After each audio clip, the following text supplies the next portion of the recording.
What's cooking in the Middle East this time? Well, the entire region is already on fire with Israel-Gaza conflict, right? But now fresh whispers are spreading, and this time it is about Iran. A shocking statement by Avigdor Lieberman, Israel's former defense minister, has added fuel to that fire. Well, Lieberman dropped a very cryptic warning here, telling Israeli citizens to stay close to protected spaces. Now, that's not just any casual advice, right?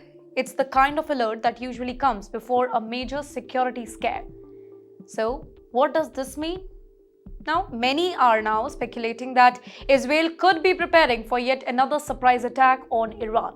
Remember, Israel has carried out covert strikes in the past also, whether it's targeting Iranian nuclear facilities, hitting military advisors in Syria, or using cybersecurities like the famous virus that crippled Iran's nuclear program years ago. Every single time, Israel insists that it is acting to defend itself, but the timing of this new warning, it can't be more alarming. Let's zoom out a little bit. Iran and Israel have been locked in a shadow war for decades now, be it spying, be it cyber warfare, be it assassinations and military strikes too. But tensions have escalated dramatically since the Gaza war began. Iran has openly backed its proxy warriors like Hamas, Hezbollah, Houthis, and then in response, Israel has not shied away from carrying out strikes against Iranian-linked targets. Now, with this new statement out in open, many experts believe that a direct confrontation may not be very far away. And here's where it gets even more interesting. Such a strike wouldn't just a clash between Israel and Iran. It could drag in the entire region.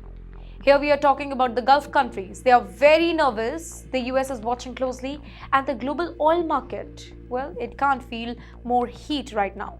A single Israeli strike inside Iran could spark missile exchanges.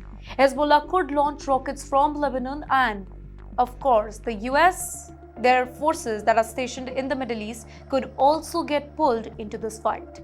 So here's the bigger question, ladies and gentlemen. Is Netanyahu's government about to launch a bold, risky operation against Iran?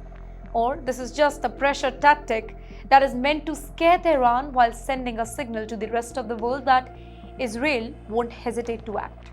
Whatever the truth is, one thing is clear here: the Middle East may be heading for yet another dangerous chapter.